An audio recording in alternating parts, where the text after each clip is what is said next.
It's Saturday, February 5th, 2022, and you're listening to episode 589 of Fear the Boot, a show about tabletop role-playing games and a little bit more.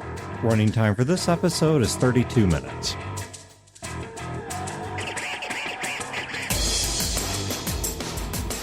Welcome to Fear the Boot. My name is Dan. This is Wayne. My name's Chad. I'm Brodeur. We do have an announcement we're going to leave this one off with. Not exactly a happy announcement. But I don't know. It's a necessary announcement. Necessary? Is it necessary to drink my own urine? No, I don't think but so. it's sterile. I like the taste of it. That's like, is that from something? It's from Dodgeball. Oh, okay. Yeah. What are you, a fucking Philistine? What is this? You're the one who didn't watch Home Alone, instead made out with a hot chick. Yes, Debbie How Horn. dare you? For a show that is now approaching its 16th anniversary. 16th anniversary. I suppose this is something of an inevitability, which is that unfortunately Chad will be departing the show. God, there's a whole bunch of people who just cheered. Yeah, there's a bunch of people that just cheered, a bunch of people that just cried. The upside to this is we just talked about this downstairs before we started recording. Yeah, I sprung it on him. We did not know this was coming. There's no drama. There's no fight between the hosts. This is not. I can't stand your face. This is not the end of the show. I've already got some people I'm looking at for replacement hosts. Fear the Boot is still going to move forward, but unfortunately, at least for the foreseeable future, maybe forever, who knows, we will be losing Chad from the show so that he can focus on some things in his life, which I realize is the generic answer HR always gives as to why people are leaving. But in this case, it really is true. The real answer is it's Brodeur's rice farts. Oh, God. If those haven't driven me away yet, though. I have so many issues. One, I know. I think that this is a result of the fact that Chad has tried to fire me on multiple occasions, and none of them has been successful. I know. But honestly, I'm super butthurt that we didn't talk about this at dinner. That we had a nice, leisurely dinner. We had a great conversation. Yeah. Dan and I are drinking. I've got a couple bottles of sake in me, and everything's fun. It was such a nice we conversation. We come back to the house, and then you kick me in the Right. Well, it was such a nice conversation. And it wasn't even a push people on the floor dinner. No, we actually ate like adults. Right, for once. Yes. It was great. But anyway, the point is, though, that while it is unfortunate this is happening, please do know that for real, there is no drama between the hosts. And I am already looking at some new people to fill Chad's shoes. You can't fill my shoes. How dare you? Well, no, I leave can't. this out. Leave this mic empty. Jokes aside, I can't. I will not find another Chad. I will find someone else who has their own perspective and their own ideas, who will bring their own thoughts to the show. That's a really good thing, too, because the show has gone through many iterations over the years, even when we didn't change hosts or anything. But most of the time when there was a lineup change, the tone, the topics, the subject matter, it changes and evolves over the years. Yeah, and for anyone wondering what this means for the AP, in the short term, it doesn't mean anything. Chad's still going to be on the AP for now. We'll see what happens in the future when Brodeur betrays us and leaves us all. But it does sound like, at least tentatively, the Blades AP will be Chad's last AP, that he will stay with the AP through the end of the Blades Which is a great thing. Again, you guys can play Shadowrun. Battletech, you mean? And Battletech, Shadowrun, Fallout, all that crap. Our most requested thing is a Battletech AP, and now that may finally happen. So think of all the capship stuff you can talk about, all the Battletech topics. Transformers. we'd have a Transformers AP? Yeah. All the Transformers. Well, if it's going to Transformers, then my exit from the show will also be expedited. Excellent. No, it won't. You are allowed no volition. You are allowed no self-determination. You are just our bitch. What are you, my wife? All right, so topic for today. This is one that is more perspective than advice. And maybe there's advice insofar as having this perspective is advice, but there was something I was thinking about this past week, which is we talk a lot about how in gaming, it's your free time. And especially the farther you get into life and the more busy you get, which is unfortunately apropos for this episode, given the announcement we just gave, the more busy you get in life, the more selective you have to get with how you spend your free time. And sometimes you have to look at something like a role-playing game and say, this is a hobby. It's not filling what I want. This is not a group that's working for me. I don't like the tenor or the content of these games. And so rather than try to correct it, I'm going to move on. Or if not move on, I'm going to look for a way to correct it. But I think in saying that, there's something that we have overlooked. And this is what I was contemplating, which is all of us started somewhere. That if I am a passable to good GM today, I only got there on the bones and blood of the ghastly, awful, humiliating, embarrassing games that I ran when I was younger. I mean, what is Fear the Boot? Yeah, it is a monument to our failures. Exactly, a monument to our failures. And in some cases, if there had been a mentor there who had been more experienced... Fear the Boot. Yes. And its handsome hosts. Like if I had been able to go back in time and give me advice... buy Bitcoin... Really cheap. See, you went to Bitcoin, and I immediately went to Huey Lewis in the News. No, it's like as soon as I'm back in time. Really, my thought was bet big on the 99 Rams, right? Because that was it 50,000 to 1 odds or something like that of them winning the Super Bowl? Buy fruit, as in buy apple. Yeah, but anyway, so buy its stock. Don't actually buy its product. But there are... What even was that? It was just growling. But that's why I love you. But there are certain things that I think I could have told myself to improve the way I was game mastering. Less maps. Or the way that we were playing. But there are other things that I don't think came from anything but time and experience. I mean, let's be honest.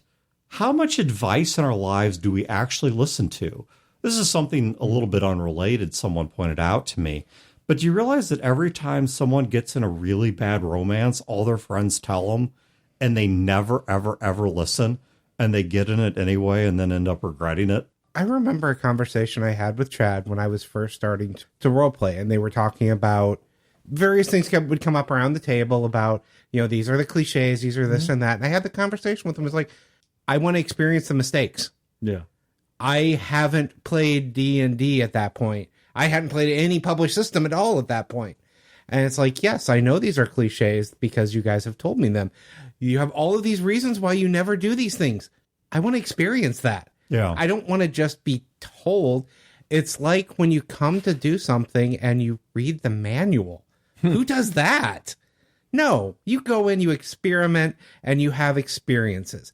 Some of those experiences are being crappy. Yeah. If you drive and you've ever driven on ice, there are some things I can tell you before you get in the car and get behind the driver's wheel. There are other things that you just have to feel out on your own and learn the hard way after eating curb a few times. Oh, I am so grateful to my mom when I was learning to drive.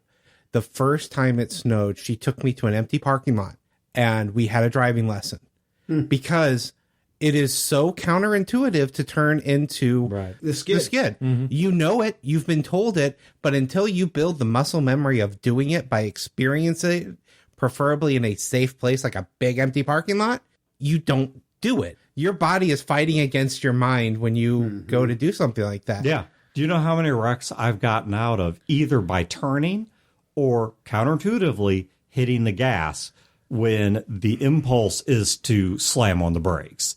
So would you guys say that Fear the Boot is a bad show? No. Because we give advice that helps people avoid mistakes? No, I don't think so, because of the fact that part of what we're talking to is people, I think mostly, that have at least a mid-level experience who are trying to get up to that next level, to improve their games a little bit more. Whereas this advice is kind of forked. It's aimed simultaneously at the people who are just starting out and the people that are very experienced who are in their games. And the advice, kind of the punchline that I have to this, is that sometimes, yes, you can give advice and you should.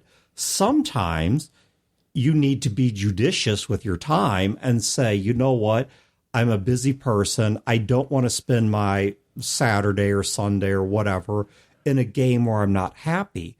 But conversely, sometimes the only way a GM grows is to go through that metamorphosis from a new, inexperienced game master to someone who's older, more mature, more practiced.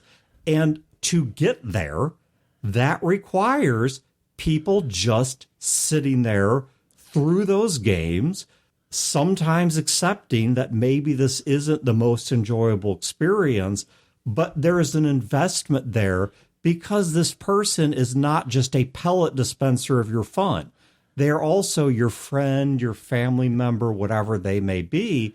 And so therefore it is worth investing in them, even in a suboptimal level of fun, to help them discover their real talents at a point where you may not be able to guide them. And I'm going to throw this out there based on your question. Going back to my example of driving around in a parking lot that's safe, there's plenty of advice, steer into the swerve. Just having that advice and knowing it is valuable. Yeah. It's when you put it into practice and use it that it becomes a skill. And I think that's part of what we're talking about here is you give people with the podcast toolbox of items and ideas. So when they get in that situation, they don't feel like they're out in orbit by themselves. They feel like they had a support staff here that's fed them options, and now they can go through those options and they will experience them. That's why I completely disagree with that idea of, is it a bad idea to have the advice out there? Because... And I disagree with it too. Yeah. And because it's a case of there is advice and then there's experience. And sometimes it's good to have the advice in the back of your head when you're ignoring it, because then when you experience it, you understand why the advice was given. Yeah, exactly. Now, Mike, you were about to go crazy and say a whole bunch of stuff, and then these two started monologuing. For me, as a game master, it's this way with me for many, many things. Sometimes it takes me longer to do things than it does other people. Like, get your idea out. And sometimes I'll get to the fucking point, but I just need you to be patient with me. And so as a game master that may need advice or want feedback from other people, there is also, you know what, just fucking be patient. I'll get where I'm going. I may not drive exactly like you do, but I'm behind the fucking wheel, so shut up. Well, and I think there's something to be said for that, too. You may drive different than someone else. Maybe everyone else at the table, except for that one person, is 100% on board with the way you're driving. That one person isn't happy, and them bringing that up to you is going to bring down the entire table. But if I pull over the car and I get out and I offer the driver's seat to any other occupant in the fucking car and nobody wants to drive, don't you dare criticize what route I take or how fast I fucking drive. Not that you're big or salty. No, I'm with you here. There is nothing that will piss me off more than a backseat driver that then won't step up to do it themselves. Dude, oh my God, one of the worst fights my wife and I ever got in, and I just don't drive anymore. I'm like, if we're going someplace together, I'm not touching the fucking wheel. I refuse. I mean, you better be dying and unable to operate a motor vehicle, in addition to dying, before I touch that fucking wheel. Because we've gone through that so many times. I'm like, I'm not doing it. I'm not driving ever again. So that was actually why I originally got my driver's license. Was my mom went into the hospital for a point, and then I had to ride with my dad. My dad's driving scared the hell out of me. So I went out and I got my license so I could drive myself and never have to get in the passenger seat of his vehicle again. I didn't complain about his That's a lie. I complained a lot about his driving, but then I learned how to drive myself and drove myself. Yeah, well, and I think in here rests 2 points. One is the one that I've been making, which is that if I look at my own history as a game master, part of the reason I got where I did is because we as a group basically all started at about the same time. And so... And we were all idiots. Yeah, honestly, kind of, yeah. Yeah, I mean, But jokes aside. I was a brand new terrible GM, and you guys were brand new terrible players. Oh my God, if I were to GM for us, Yeah. transferred in time forward, I would be... No, I would get into one game. I'd be like, okay, you guys need to find a hyperactive teenager who was me back then to run this or play with you, because I can't. And we all grew together. Yeah. And the reason I was able to grow and you guys were able to grow is because people kept coming back. If that had been a mixed group where I was the only spastic teenager and everyone else was this experienced whatever, and they said, no, we're not going to deal with this, then I never would have had the opportunity to grow as an individual. I think there is a second point that Wayne and Brodeur were starting to get at, or maybe were getting at, that I want to develop a little more, which is there's another truth, which is in teaching them. Yes, there are some universal truths at the sink or swim level, but there are a lot of things where you may be stymieing their style, where a person may be developing a unique style of game mastering or playing that isn't yours, but is equally valid. And when it fully matures, will be a wonderful, enjoyable experience. Or it won't. Or it won't. Because that's me, right? That's how I game master, is that I experiment a lot and I try a lot of things. And it requires a bit of self-awareness to understand that it's art, it's not science. Some people game master, like Wayne and Dan, and I see how you game now, Mike, is you guys game more of the science with some art, and I'm the other way around. I am more of the art with a little bit of science. Right. And it fails, right? It's like you try things and a lot of stuff fails, but the stuff that works really seems to work really well. Well, and this isn't completely true, but let me speak here in a broad generality. That Wayne, who at least among the 4 of us is the newest to gaming, though no longer at this point new to gaming. I mean, you've been gaming. He's not an innocent little babe. a decade or whatever.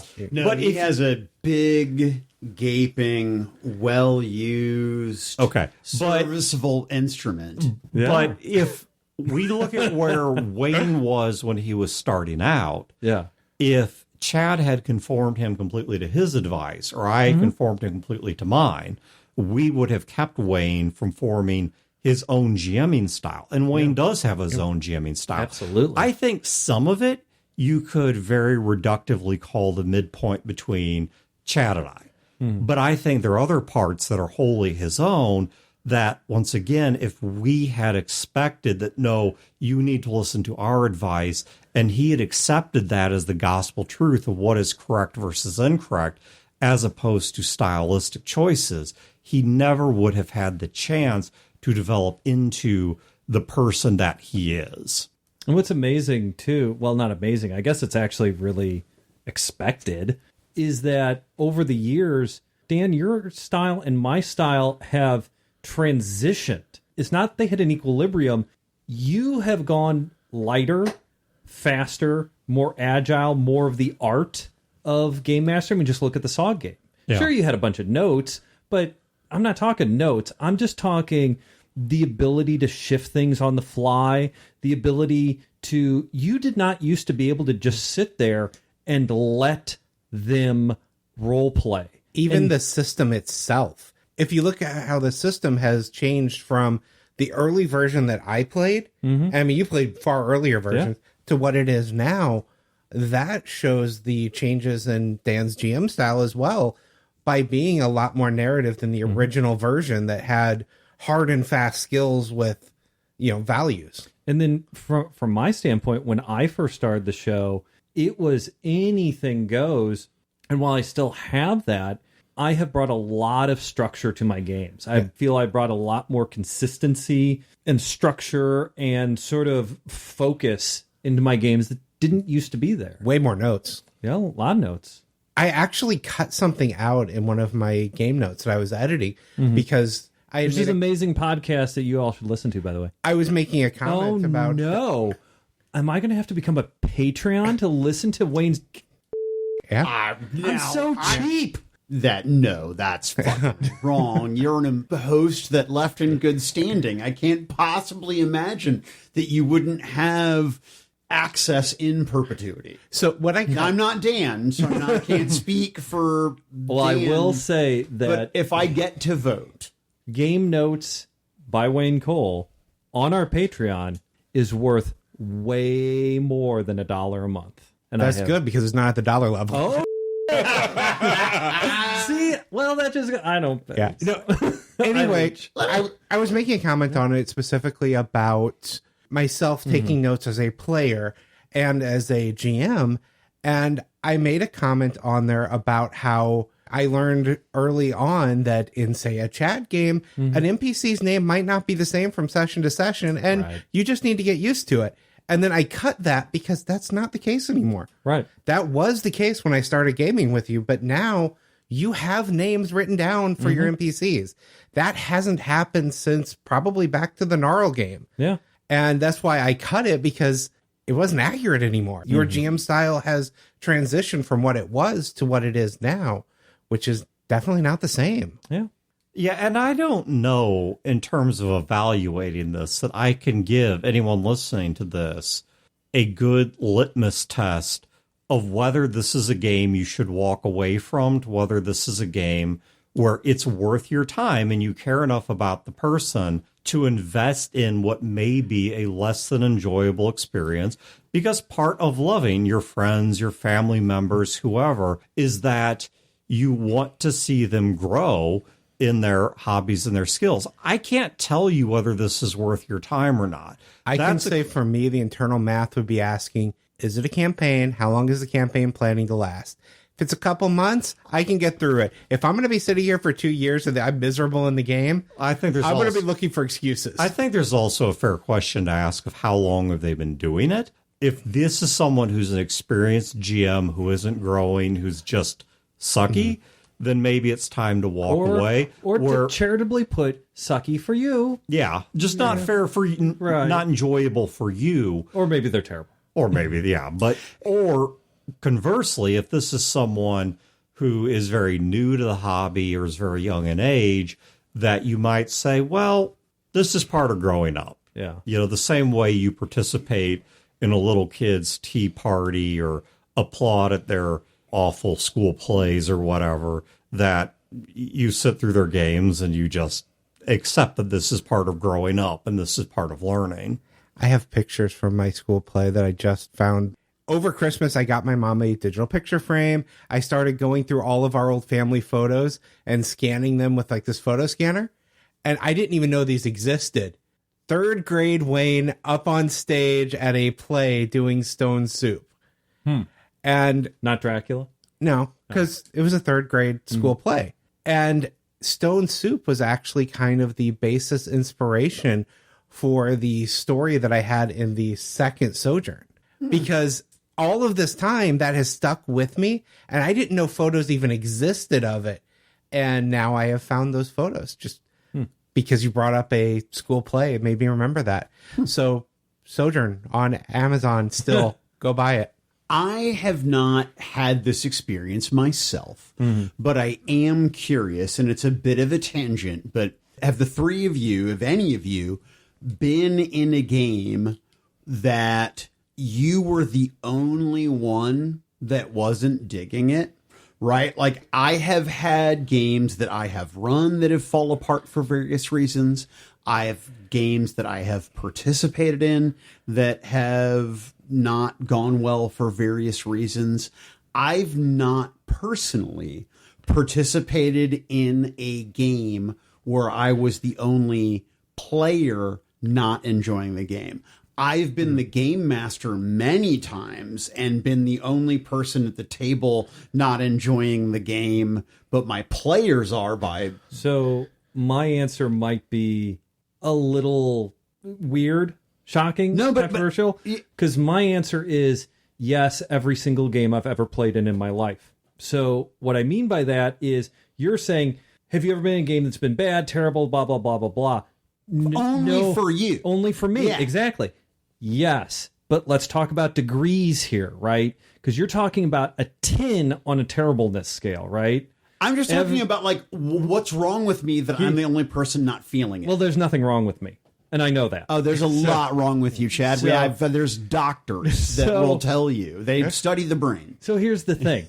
Every single game I've ever played, the ones I've loved, the ones that are memorable, the ones that I have gone out and bought merch for. My keychain right now is a coyote head sort of medallion from a game I played that I loved. I loved the character, loved the game. Every single game I have ever played in my life, I've had some sort of problem with, and that's not a bad thing. It doesn't mean the game writ large is bad. It doesn't mean the game master is bad. What I mean is there have been instances in every single game where I sit there and I think, you know what? I wouldn't have done it like that. I could do this better. I could do this part better. More like a net score. That if you were to net out all the pluses and minuses of the game, that everyone at the table is giving it some kind of net positive score. They're giving it and 8 you to 10. alone They're giving it the video game score. And you alone are giving it a negative score. Yeah, negative. And you were once again, not over some issue, but the whole game netted out. To you, this is a negative experience, and everyone else is having a positive experience. What I was, just to wrap up what I was thinking too, is that's what drives me to Game Master, right? It inspires me. Wonderful game, wonderful players, wonderful character, wonderful game master, loved it all, and just this little thought of, I could have done it a little bit better, right? Or I could have done, not the game as a whole, it's like, maybe I would have done this different. Maybe I would have done this differently. Maybe I would have done this a little bit better. I had a little bit better idea for that. It's funny. That's how I feel about every session I run after I run it. I could have done that better than myself. Yeah, well, for me, it's a little seed that gets planted. And then that is what drives me to game mastering. It's like putting my money where my mouth is, of this idea of, well, okay, then do it better, improve the thing. And sometimes I'm right, and sometimes I'm wrong. Sometimes I don't do it better. I was wrong. But as far as being in a game where everybody was like, wow, that is an awesome, great, wonderful game, and I'm like, are you fucking kidding me? Yes, I have been in those games. And to me, they're usually like one-shots. Con games. Con games are a lot like that. I don't think I have. I have. Every game that I have been in that I didn't like, there was at least one other person at the table that didn't like. I don't think I've ever been the odd man out where I was the only person that did not like a game. Well, I don't always know. So there's been a few games where the campaign was just horrid and nobody talked about it. And then once it was over and people started talking, then you come to realize, oh, I wasn't the only one that was not having fun. No one was, and no one wanted to say it. Or I've had the case where I'm the only one that's not having fun because I'm running the game and it's not working. And they're all saying it's great, and they may be lying to me, but I don't understand why they think it's great, because this is crap. It happens to me with con games a lot. Yeah. Simply because I like to try new different things I haven't done before. So I read a description, I'm like, I've never done that before. I don't even know how that works. I'm going to give it a shot rather than play Savage Worlds, D&D, whatever my normal go-to would be. Actually, the weird games are my go-to.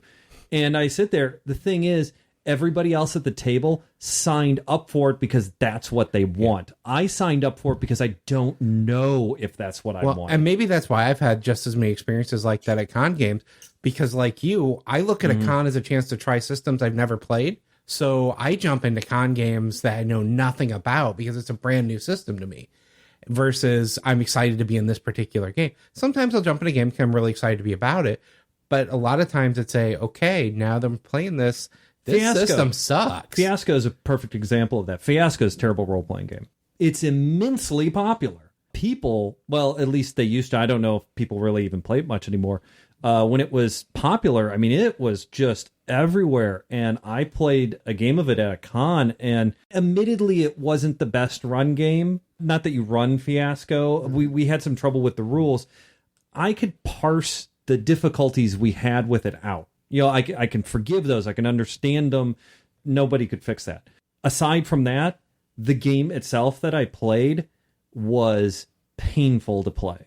It was like a role-playing game that tried to stop you from role-playing or force you to role-play too much, and I hated it. I've had once or twice where I've really enjoyed a game that I've come to find out everyone at the table hated, including the person running it. Now that I have had. The reverse scenario of I've been the only one at the table that liked the game. Not yes.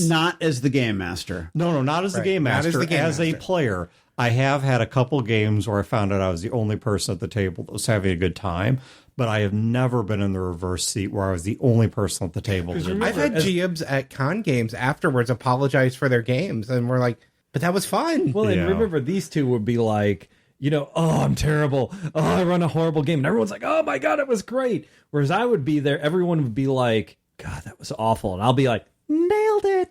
All right, well, I think that's where we're going to wrap this one up. Check the show notes. Should be links to a couple of things. And also, including all of my social media links. And also, which is nothing. Yeah, which is nothing. And also keep an eye on the future show notes here in the next few episodes, because we will be getting up a link to the Con Planner site so you can start signing up for your events at Fear the Con.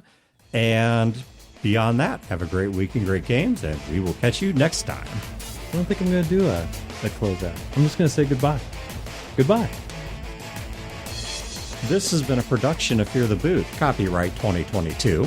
Listeners are free to use this episode in a non-commercial endeavor, so long as credit is provided to feartheboot.com. You can find previous episodes and other resources at feartheboot.com. If you wish to support this show and its related endeavors, you can do so at patreon.com/feartheboot.